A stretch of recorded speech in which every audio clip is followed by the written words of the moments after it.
Good afternoon, everyone, and welcome to Bazzatee's NUFC on the World of Sport TV. Got a great show lined up with some great guests in the background with two Brentford fans. Very lucky to have 2-1 rather than just one. And I've got my co-host Billy, of course, for all things NUFC. So before we get started, don't forget, if you enjoy the show, enjoy the channel, please subscribe. And if you enjoy the chat from the Brentford boys, please check out their channels as well. I'm going to put all the details in the description so you can find them if you need to. Sponsor of the channel, FM by Claire. Again, this is all about perfumes and aftershaves, all the top brands, replicas of them. Great stuff, cheap prices, won't rip your eyes out at Christmas. So please have a look at that if you get the chance. So this is Bazzatee's NUFC.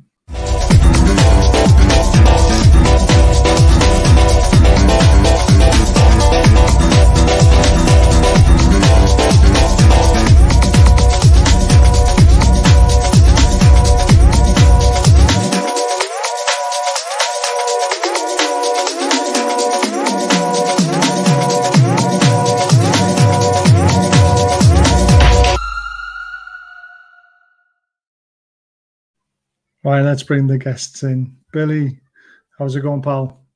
I'm all right. Yeah, considering.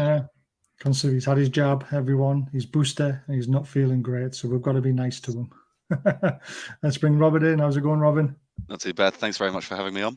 No, thanks for joining us. Obviously, B-Sotted is one of the big Brentford channels, and the link will be in the description when the show finishes. So if you do enjoy his chat, and hopefully not getting 3 points tomorrow, you might want to check him out.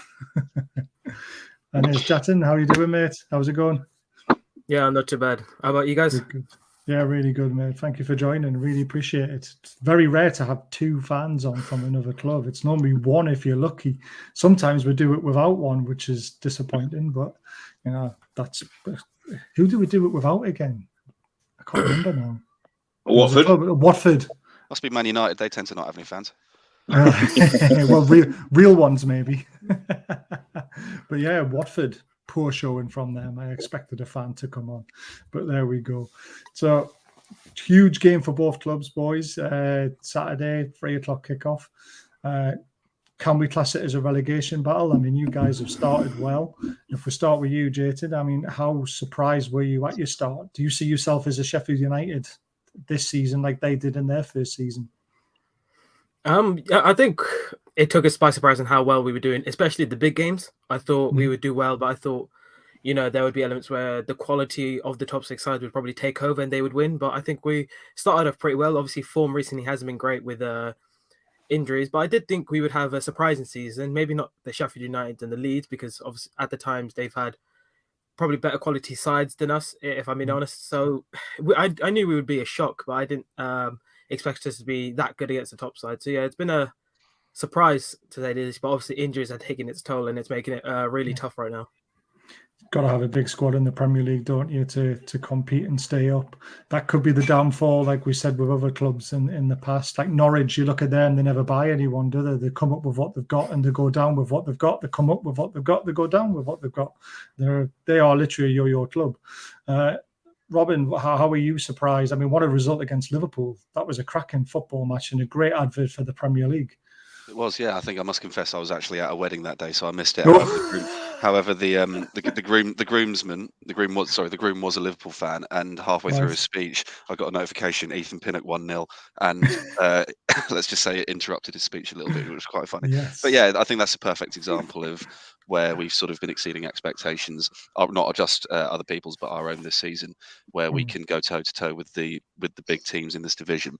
It's been a sort of a bit of a theme of Brentford past, really, where we've almost played at the level of our opposition in terms of the caliber. We play really, really well against the good teams, and we don't play so well against the not so good teams. So I'm not too surprised by that. We very much play to the occasion, and I think the games against Arsenal, against obviously Liverpool, like we've just mentioned, even though we lost the 1-0 defeat against Chelsea, where if it weren't for Edward Mendy, we'd probably have beaten them. It's absolutely bonkers.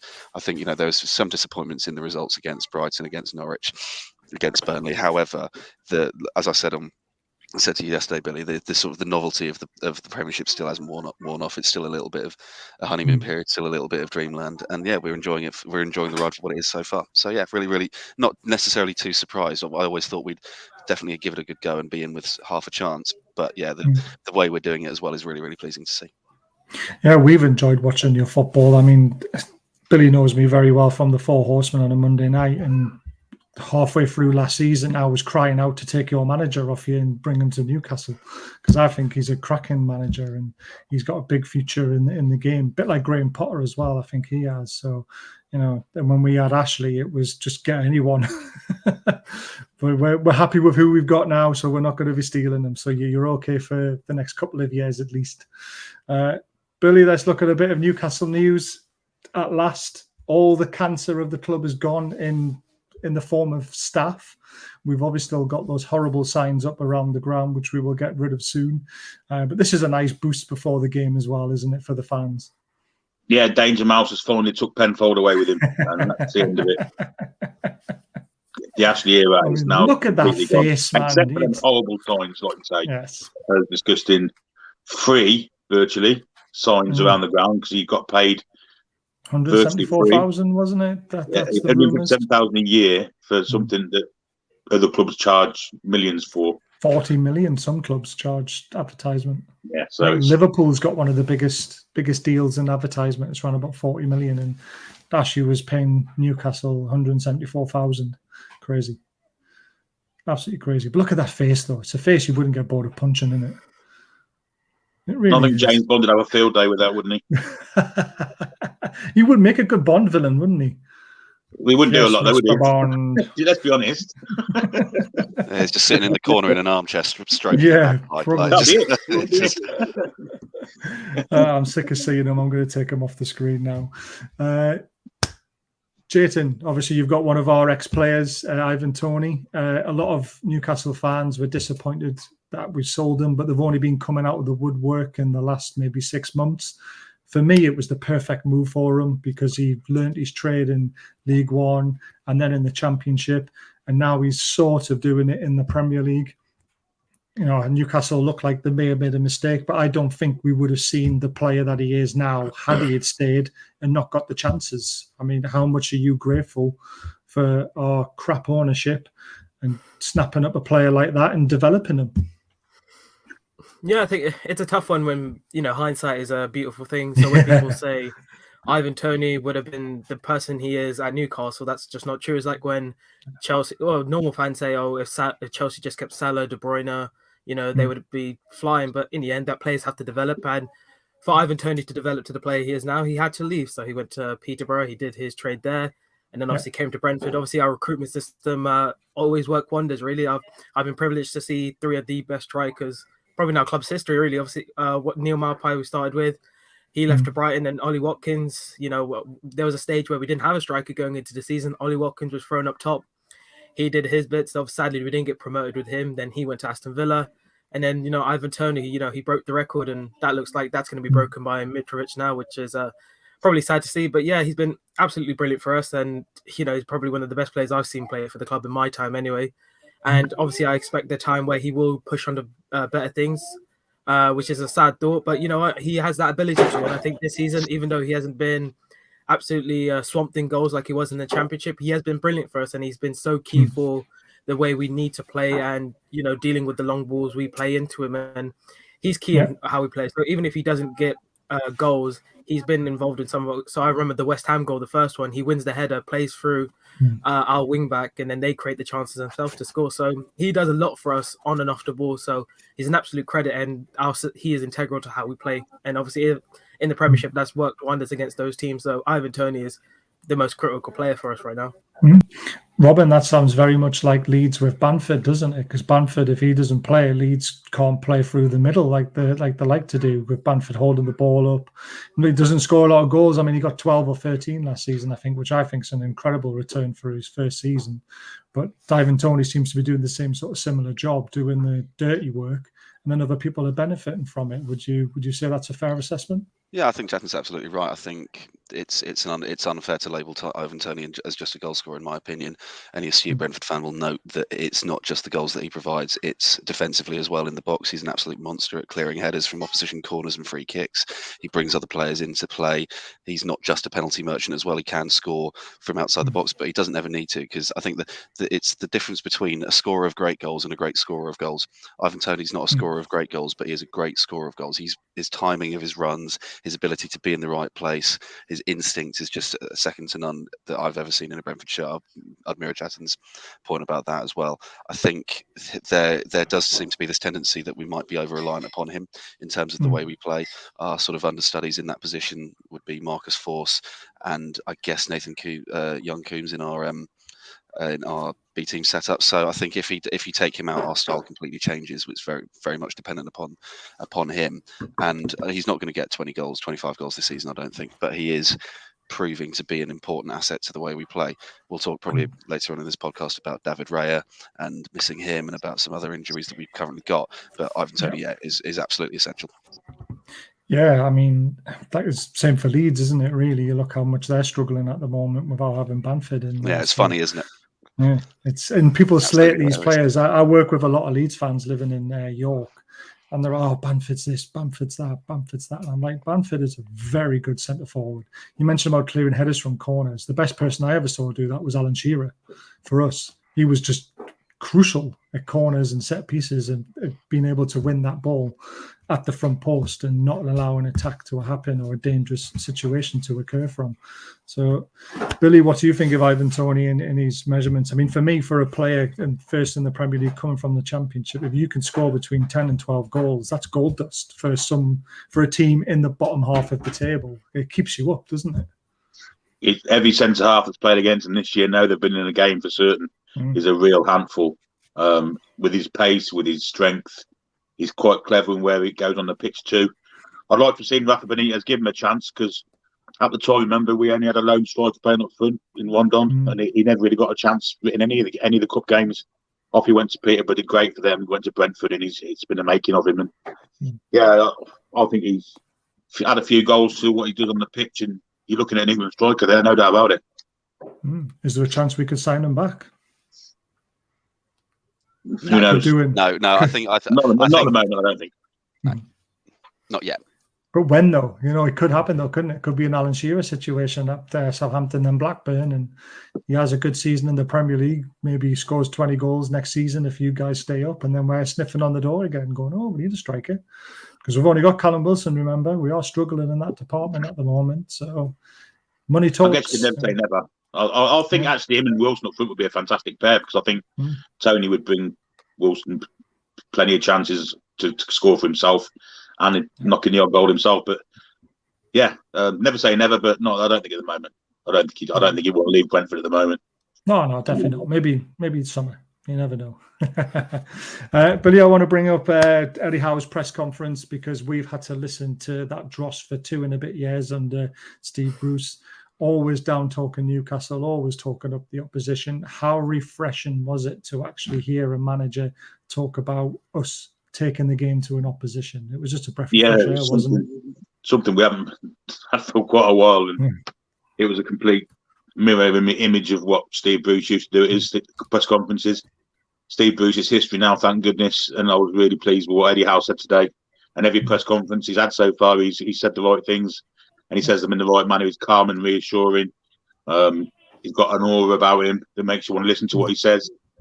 And despite being underwhelmed by his appointment, I feel actually quite proud that he's our manager now. Yeah, I was always happy. I said we should have got him from the start, to be honest with you. And there's that as well. 6-1, 50 quid. Stupid bet. But no, I did hear he was going to be our manager, and it took a lot longer than it should have. But the reason why I wanted him as well is when you think about the Man City project that started off with Mark Hughes, you're not going to get a marquee manager coming to a team that's second bottom of the league with only 3 points at the time. Now 4 points, 5 points I think we've got. It's, you're not going to get an Unai Emery or a Conte or someone like that. They're not going to ruin their reputation if they fail and send us down. So I always knew it would be a Potter or Howe or Thomas Franks or someone like that who would need to come in. So I am very, very pleased. So that takes me back to Jayton. So I've got to ask you, what do you make of the takeover at Newcastle as a neutral? Looking at it and then hearing about all this corruption that's been going on in the Premier League, and we're never going to hear about it because they finally agreed the takeover. What do you make of it? Yeah, it's obviously any club getting taken over. I think Newcastle can finally spread its wing and show what big club they can be now, and I think that's a good thing because Newcastle were probably on a sleeping giant, to be fair, and I think they've got the stadium, they've got the fan base, and I now think they've got the resources there to really push on and get back to where the fan base probably deserve they should be. And I think that side of things is good. Obviously, there's a lot of controversy around it, and so much stuff that you kind of get lost in it all because then, and with the corruption, and it's just one thing after another, and it's hard to say. I'm not surprised that at that high up in the level, when you talk about the money they're talking about, the billions, and I wouldn't be that shocked if someone said to me that there was some underhanded deals going on, or if there was something corrupt going on. I wouldn't be surprised, because when you get to that money, that's just what happens, or when you've got big money at stake, when you're talking billions, that deals will happen, and not everything's going to be by the book, and that's just how it will happen. And obviously there's issues regarding the ownership as well, and I know Newcastle fans have had their debate on that, whether what they've done and obviously what they've allegedly done, or how that reflects on Newcastle and everything. So it is a tough one, honestly, from a football point of view and how it should be. It's good to see Newcastle finally get new ownership and obviously see if they can get back with the resources. But yeah, everything around it is so controversial that you're not sure anymore, and if you try to wrap your head around it, you just get lost in it all, because that's what happens. But when you get to the higher end of the table, when you get to the big 6, 7, 8-figure deals, that's when things become so much more complicated. And unless you're involved in it, all you're talking is speculation at that point. So you're never going to really know. But I think for fans, whether the debate between the what the new owners are doing, that's between Newcastle fans, whether your morals lie here or there. I think overall they must be happy. At least Mike Ashley's gone, and there is a new ownership structure in place to sort of take the club forward. Yeah, this is it. I mean, if we just think about it from a fan's point of view, it's, yes, the human rights in Saudi Arabia is questionable. There's things go on, but we've now got a chance to show them what we're like in our country, and then that might rub off on them, and then things might improve in that country again. They're just, in my eyes, slower to develop to the human rights that we live to. There's nothing saying that they're doing something wrong, because we see it in our eyes they're doing it wrong, because we've lived our certain way and they've lived their way. And who are we to push that on them? I guess that's the way I look at it. But again, we're football fans, so why should we be brought into a debate that should be debated in the House of Commons and political side of things? They should be dealing with it. And if they see it's okay to deal with the Saudi Arabia because there's so much money in our country from their country, why can't it be fair for Newcastle fans? If we had a problem, we wouldn't be using their petrol in our cars. We wouldn't be drinking Starbucks. We wouldn't be using Twitter, Facebook, Netflix. They all have money in it. But when it came to Newcastle, everyone was like, oh, wait a minute, what about the morals? It's like, why just us? Why not everything else as well? So it's got to be pushing that agenda for a while, and at the same time showing the golf from Saudi Arabia, showing boxing matches from Saudi Arabia, F1, and enjoy F1 that's coming up, and enjoying their hospitality at their expense, whilst criticising Newcastle for having Saudi Arabian owners. It's hypocrisy. It's biggest level, really. And then there's the Qatar World Cup. I mean, how corrupt was that? It's a different country, but they're probably the major. That's what I mean. It's like they didn't go through in the first place. Let's be honest. Robin, what's your take on it? I think no more than's already been said. I think obviously whilst I agree with you that this is a football club, it should be about the football. When a deal of this magnitude, it does amplify the issues, and it's important that they are addressed. It's important that it's not just shoved to the side and said, oh no, but it's fine, that's someone else's problem. I think it's important that Newcastle as a club and as an entity don't necessarily just push that problem away and try and actually confront it and embrace it. And I think you mentioned about it being sort of hopefully us rubbing off on them from a human rights standpoint, from a political standpoint. Hopefully it does become a beacon of a sort of a bit more of a seeing a fairer way of life for certain people out in Saudi Arabia. I think just purely from a footballing perspective, it is a it is a very, very exciting time now. I think it's really not since the Manchester City takeover and the Chelsea takeover before that, when deals like this happen, it really does shake things up. I think people shouldn't be expecting this takeover to immediately sort of catapult Newcastle as a football club up to that level of Man City and Liverpool and stuff like that. You guys have a relegation battle to win at the moment, and that's the way that the owners should be seeing it. You're not necessarily going to immediately attract the big names, and it took Chelsea a couple of years. It took Man City 4 years to win, to win this something significant with it. So it is going to take time.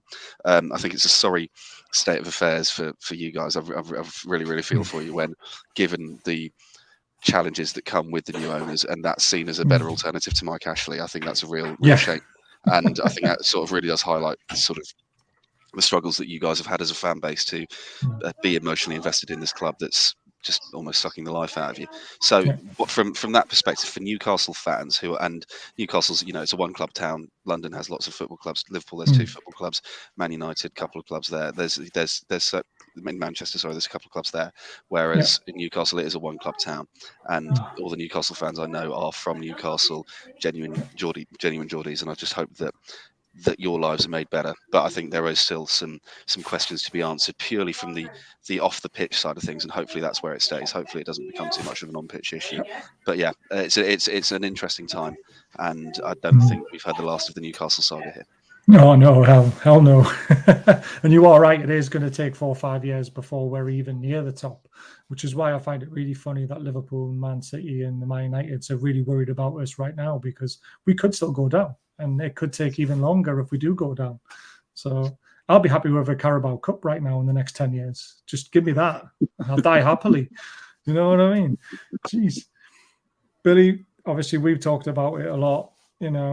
How refreshing is it just to see the back of Mike Ashley and literally looking forward? I mean, that atmosphere on Sunday, wasn't it, against Tottenham, the very first home game after the takeover.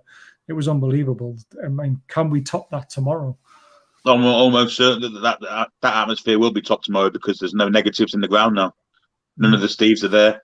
You Bruce's, Clements and Agnew are all gone. Charnley's now also gone.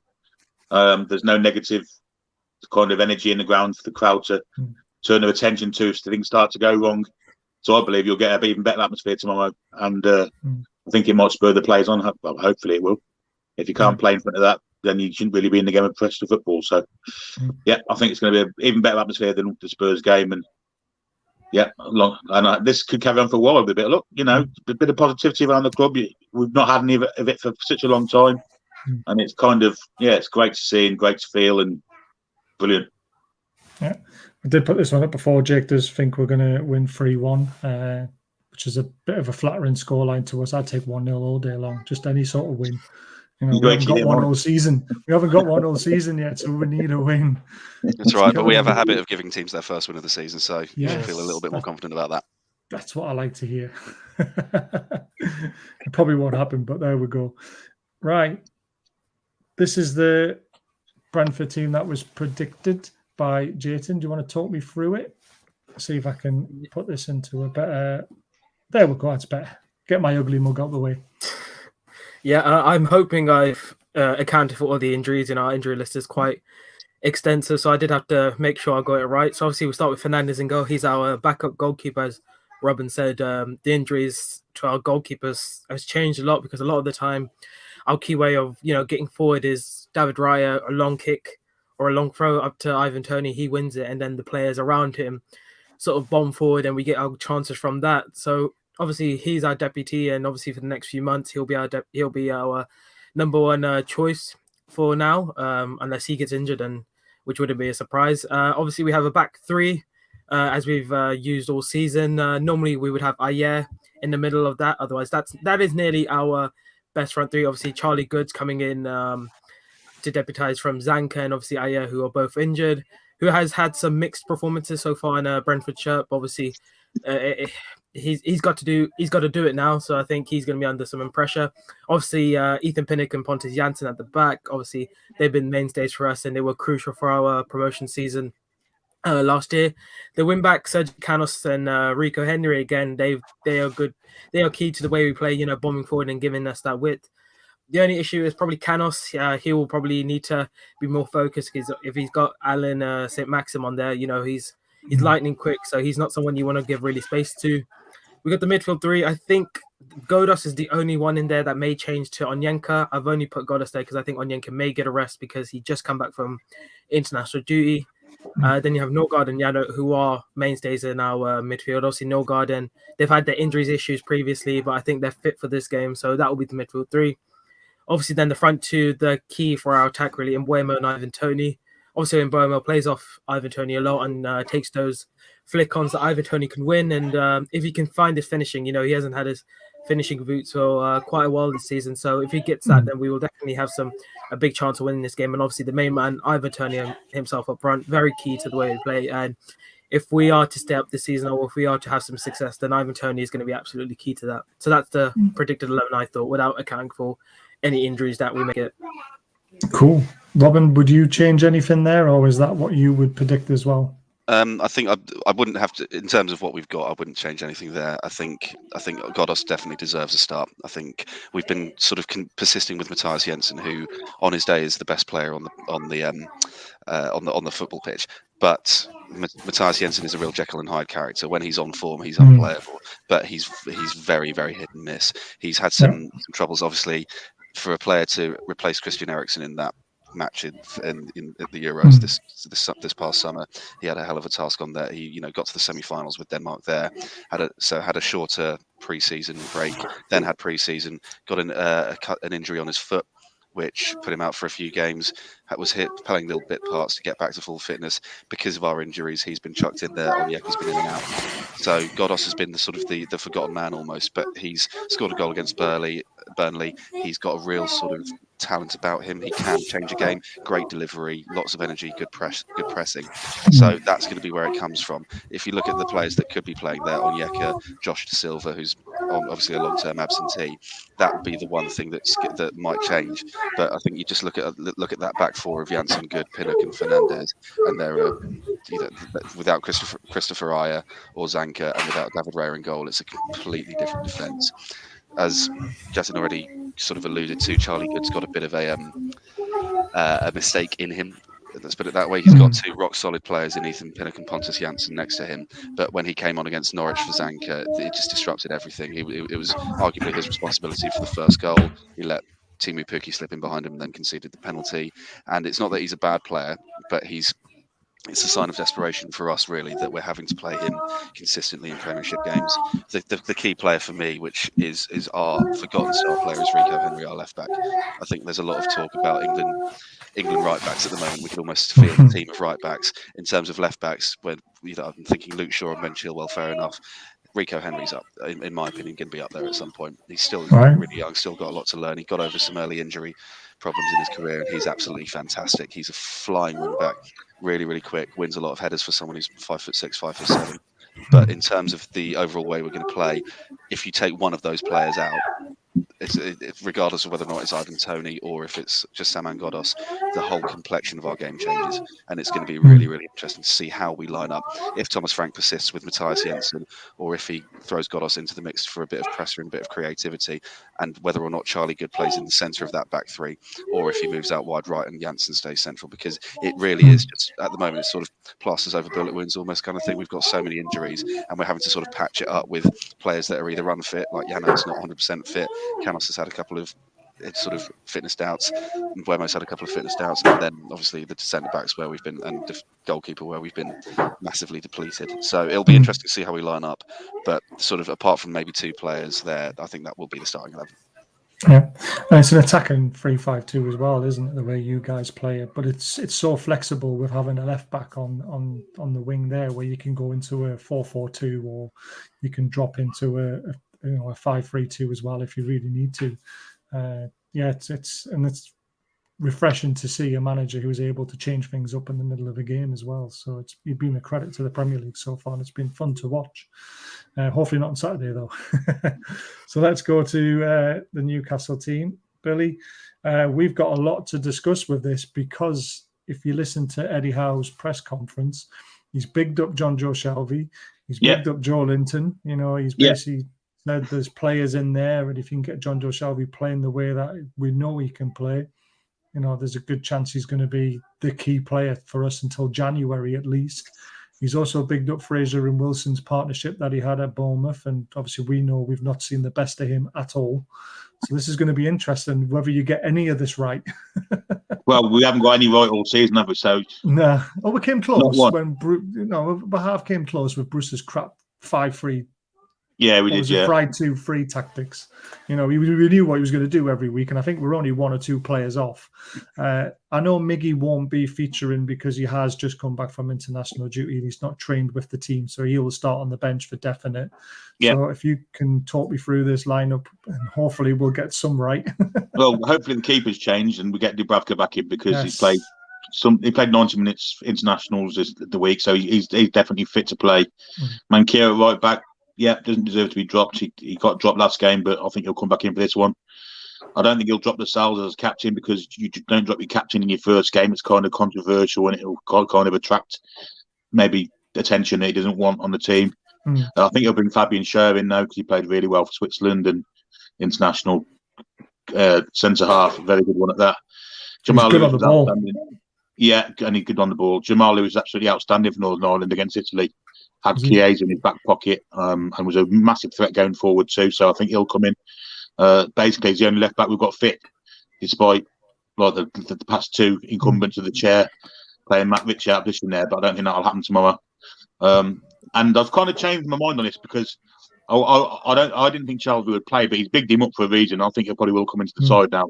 I would have had Willock where Shelby is and Joe Linton where Willock is, but I think Shelby comes into the side purely because of what Eddie said about him today at the press conference. So Shelby, Hayden and Willock as a midfield 3. Fraser out left, so Maximin out right, and obviously Callum Wilson as a striker up front, and hopefully score a few goals. All right. So we'll quickly go back to the Brentford team after looking at this Newcastle team. Who's your threat and who are you targeting with your players against our team? Where do you think the game is won for Brentford? We'll go with Robin. I think the game's going to be won and lost in the wide players. I think Norgard and Janelt are going to they'll be hopefully compact enough despite some fitness doubts, but I don't see much of a threat coming from Hayden and Shelby going forward. Maybe Willock can get in behind a little bit, but Rico Henry and Canos against Maximin and Ryan Fraser is 2 very, very astute wingers and very, very quick wingers for Newcastle against 2 very, very quick and good players for Brentford. But they are quite isolated out there because Mbeumo tends to tuck in a little bit, Tony drops a little bit deeper, but that's where we're arguably most exposed. And if one of those 2 get beaten, I really fear for our centre-backs having to play against those players coming at them. Ethan Pinnock and Pontus Jansson, very, very good centre-backs in their own mind, but I think that's where the game will be won and lost. In terms of who we target, I think we need to just sort of really try and get amongst your centre-backs and try and disrupt them. I think that's where Ivon Tony is going to come into his own. I think Lascelles and Schär, from what I've seen of them, are decent centre backs. I think Ivon Tony, Brian and Mbeumo can really cause them problems. So that's where I think we'll be able to get goals off you if we are going to. Whereas I think in terms of you guys coming up against us, I think you'll have your most of your joy in the wide players in terms of the players that you've got there against the players that we've got there, and I think we might overload us. But I think the game's going to be quite open. I think it's going to be won and lost out wide. But honestly, goals and threats could come from everywhere from both teams. Like it, Jason. What about you?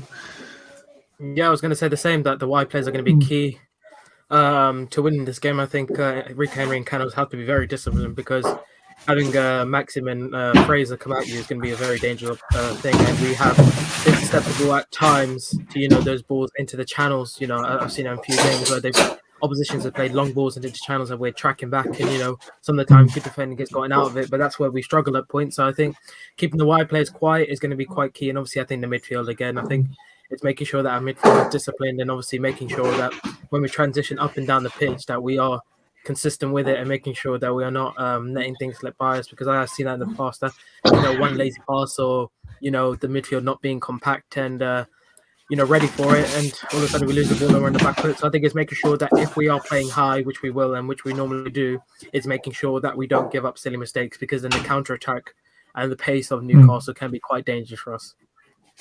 Yeah, so Billy, Is St Maximin going to play out wide is the big first question, I guess. This is what we've gone with, but he's been playing as a number 10. Now, listening to the boys just talk there, St Maximin would be more dangerous out on wide. And I've said it for weeks. Yeah, I've said it for weeks. He's a winger. He needs to be on the wing. He needs to be more clever with how he makes runs and how he attracts people off the ball to make space in the middle for other players like Willock and like Shelby to exploit. You know, if we do play that formation, obviously St Maximin's going to be the boy, isn't he? Because he is our only boy at the moment, isn't he? He's our bowler. I think the days of us playing players in the wrong positions are hopefully well and truly in the past. You know, we've had left wingers playing at left back. We've had central midfielders playing at centre half. We've had wingers playing in the centre of the pitch at number 10s, and it hasn't worked. I'm sure we'll see St Maximin out wide. And I think they've got the capacity to swap wings as well, as and when they want, Fraser and St Maximin, which could happen at any stage of the match. And I think both will be a threat tomorrow, a massive threat. I'm really looking forward to it for a change. I'm actually going to the game as well, which is even better. It's very strange I get to a game because I got rid of my season ticket due to everything that went on. But I've got a posh ticket, so I'm going to see how the other lot live and how they do it. I want to look at both teams' form before we start making predictions and stuff like that, because we're getting to near the end of the show. I didn't want to keep these on too long. Your form is obviously in the last 5 you've won 1, but that was in the Carabao Cup, and it was a good win away to Stoke, which is never an easy place to go. As everyone says, can everyone do it on a Wednesday night in the rain at Stoke? And you guys did. But Chelsea was obviously a hard result. A bit harsh. Leicester, a bit harsh again. You got the leveler. You thought you might go for the win being at home, but then you got sucker punched again with a late-ish goal. That Burnley result really shocked me. I had used down as a 2-2 draw or a 1-1 draw in that game in the Super 6. So thanks for that, guys. And then Norwich again, I think that blew everyone's accumulator that weekend, didn't it? Because no one expected Norwich to get their first win.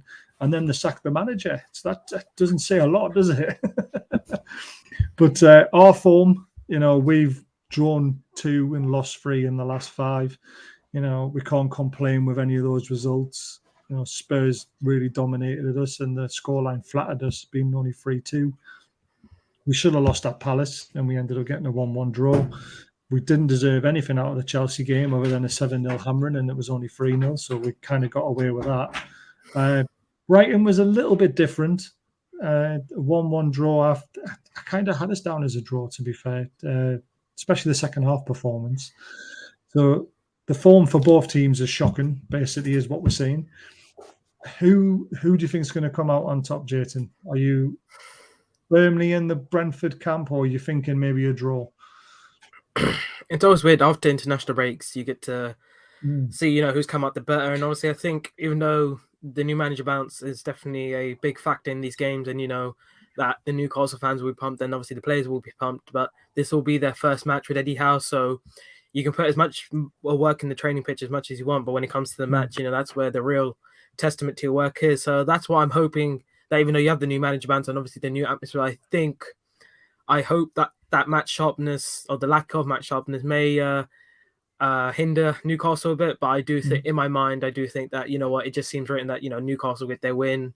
In the end, Robin said it, we are quite known for giving teams their first wins. And, this I wouldn't be surprised if we did it again this weekend. But I do think that the players will want to pick themselves up and, start picking up some points, because I think they realize that after a good start, we've had some losses and we need to start picking up points if we want to really stay clear of that relegation battle. Because if you start picking up more losses, more draws, then all of a sudden you're dragged into the race. And when you're in the race, then it becomes a very big thing. So I hope that the new manager bounce doesn't become a big influence. But I do think I would be happy with a draw walking out of it. And I think all fans would probably shake hands with a draw right now. So I think it's going to be a 1-1 draw.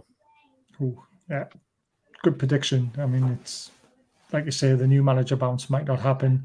Hopefully it will for us, but you just never know. And then you guys, your players, you might come to ST.James Park, 52,000 and want to cause an upset. They might thrive on that atmosphere, which some clubs do. Some clubs crumble.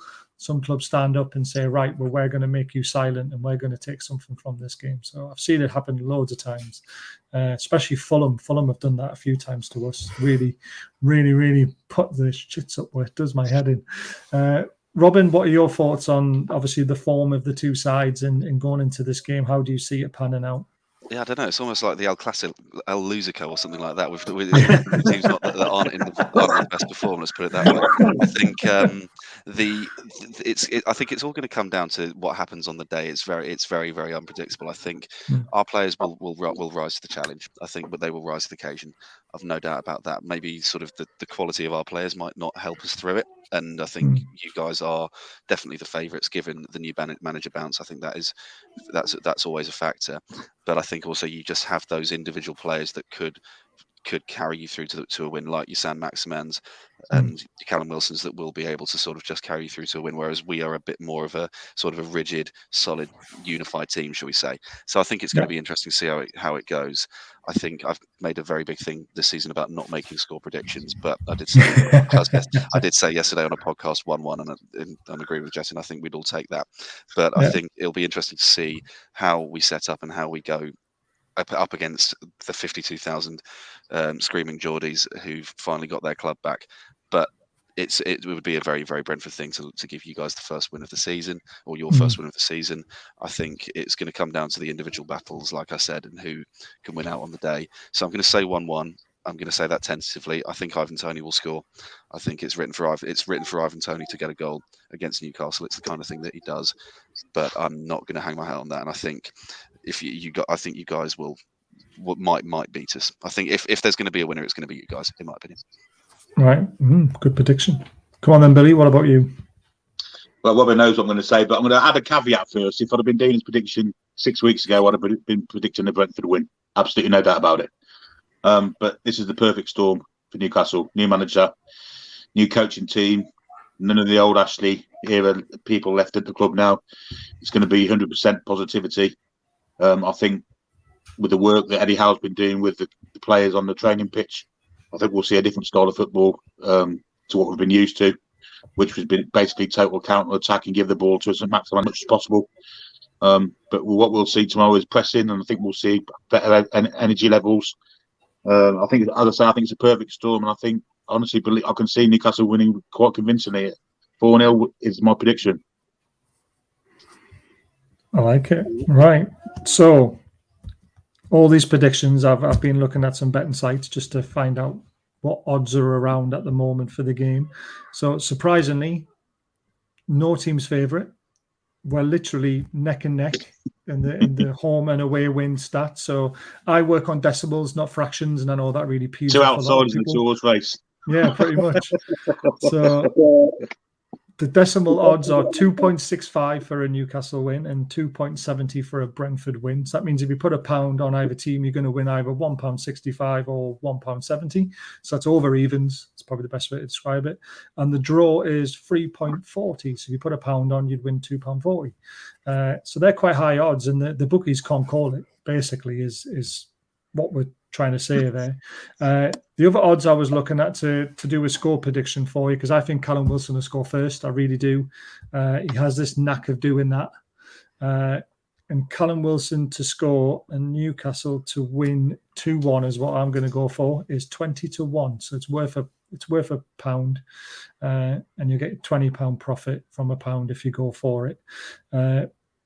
Callum Wilson to score first is 4.33, so that means you put £1 on, you get £3.33 back. So that's even just a decent bet on its own. But the real money for me, if you really wanted to lump a bet on, is draw no bet. So if it's a draw, you don't lose, but you don't win. And the odds for both teams are 1.83. So if you put £1 on, you win 83 pence for every £1 you put on. And that's for both teams, so neck and neck again. So the bookies really can't call it. I'm going to call 2-1. Billy, what did you say again? 4-0. 4-0. Jesus Christ. So have a look at what I just think all the injuries Brentford have got to key players, the run of form they've been on, the new bounce at Newcastle, everything's kind of in our favour. And God, would you a win as well? So Callum Wilson to score first and Newcastle to win 4-0 is a massive 135 to 1. Oh, there you go. I'll have 30 grand on it. borrow it off the Amanda Staveley, the new owners, can't you? Yeah, exactly. Yeah. I mean, even a draw 1-1 with Callum Wilson to score first, it's the same odds as Newcastle winning 2-1. It's 22 to 1 almost. So the odds are, there's some good value there if you want to take a risk. I'd make a point that we sort of Brentford's model and the owner Matthew Benham has basically generated success from beating the odds and beating the bookies' odds. So place those bets at your peril when you're playing Brentford.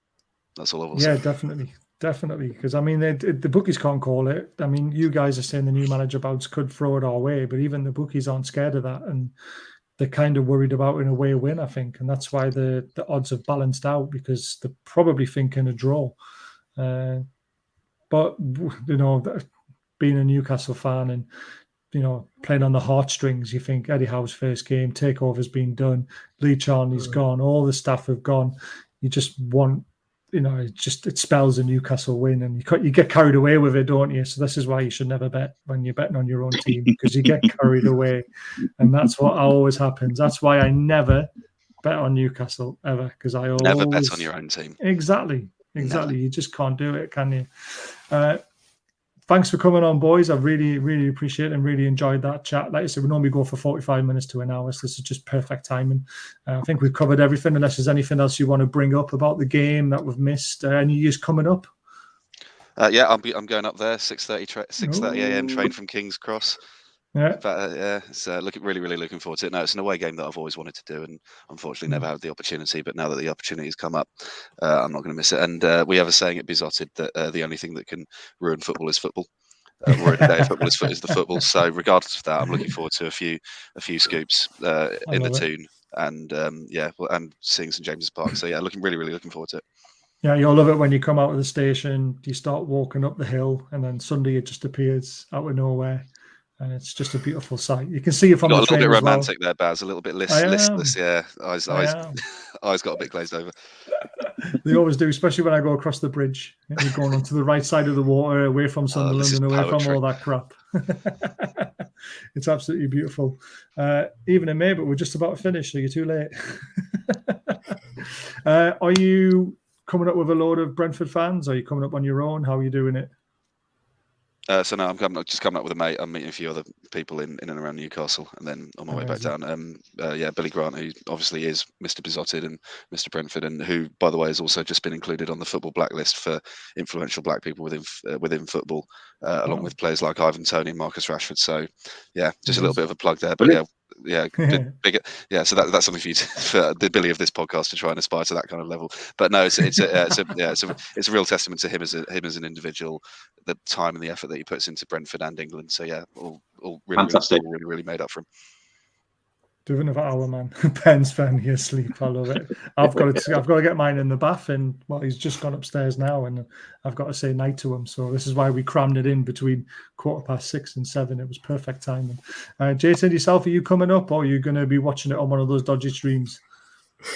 No, so I work in non-league football. So even though it's the first season in the top flight, I've probably been to 2 or 3 games. So it's a real hard one when you want to work in football. You don't get to see your team play, but I've still got my season ticket. I still I still go when I can. But obviously, if not, I put my ticket up. And Newcastle was one of the ones I was looking forward to, and I was kind of hoping it got moved for TV, which means I can go, but unfortunately not. So that's the hard one really. When working in football, you don't really get to see much, but I'm hoping to keep track on Twitter and hopefully get some goals in and have some positivity, because the last few games I've seen us concede, and it's just like when you're not there, it's just so frustrating, because you want to you're just kind of hoping you're at least playing well, and then you get messages from people saying we're not playing well, and it's just frustrating. But yeah, hopefully we come back with 3 points. Just watch it on a dodgy stream on your phone while you're doing your work. It's the way to do it. It's how I used to do it when I'm not going to the game. I normally do live watch-alongs actually from a dodgy stream, to be fair, but it's good laugh. It's good fun. But yeah, so I do wish his luck for the rest of the season. However, I don't wish you luck on Saturday, because obviously we need our first win. And we feelings mutual. Exactly. Yeah. I knew it would be. Robin, just want to quickly plug your podcast, because I know it's a brilliant one and you've got a decent following, but you would like more. It is indeed, yeah. So that's Besotted, Pride of West.London. You can find us on all streaming channels, on all podcast streaming channels, and yeah, just give us a follow, give us a on Twitter, on Instagram, everything like that. And yeah, we look forward to hearing or letting you guys hear from us soon. Yeah, well, it's good to listen to other clubs and know what's happening in other games, because it gives you an idea of when we're going to see you again, what kind of form you're in. So please follow them. They've got about 4,000 followers on Twitter, haven't you, or something like that? Something along those lines. Yeah, we've got over 1 million listens. It's really, really good. It's amazing. Awesome. Brilliant. And JT, what about yourself? Anything to plug? Obviously, you're working non-league football. Is there anything you want to say about that? Yeah, I work with Hendon FC. So if you're ever in North London and you don't fancy watching the dross of Arsenal and Spurs, then that's the club for you. But I do work with a smaller fan channel than B-Side. Obviously, B-Side's the main one, and most Brentford fans know that. We've got a few young people of us have started a fan channel, Bees TV. That's where we do a lot of our work. Obviously, a lot of us are obviously I don't get to go to games, and obviously the person behind Bees TV is from Dubai. So obviously next year when he comes to London for university, we'll be creating a lot more content. So yeah, but if you want to see an up and coming young viewer of Brentford who's seen probably more success than probably the B-Side lads, then yeah, that's the channel to follow. Amazing. Can you send me both your links, and I'll get them in the description for the show for when it's finished, and we'll get it all tweeted out for you. So thank you very much for coming on, guys, and I hope we'll keep in touch, and we'll have you on again when we're playing down at your end, because that'll be an interesting return leg, depending on where we are in the league, won't it? Absolutely. That'll be interesting, yeah. Very interesting. I'm just going to pop these in the background, and I'll just finish the show off. Cheers, lads. Thank you. Yeah, guys. So that was the great lads from Brentford. Really enjoyed chatting to them about this big game on Saturday. Obviously, we really want a Newcastle win. We pray for a Newcastle win. Everything's kind of pointing towards a Newcastle win. But, Brentford aren't here to roll over. They're going to be here to try and spoil the party. They'll want to silence our crowd. And Ivon Tony, I'm sure, would love to get one over us after we obviously sold him and didn't give him much of a chance. But, we wish them all the luck. But how are the lads? And 3 points. I've been Bazza T on Bazza T's NUFC on the World of Sport TV, and Billy's been my co-host, who's going to be back on Monday, I believe, for the Sweet Spot. We've got an F1 show on Monday as well. We've got the Championship Roundup on Sunday, and we've got the Premier League Roundup on Tuesday. We've got so much coming on. Just keep an eye out for the tweets. But it's been a pleasure talking to you all. Have a lovely evening.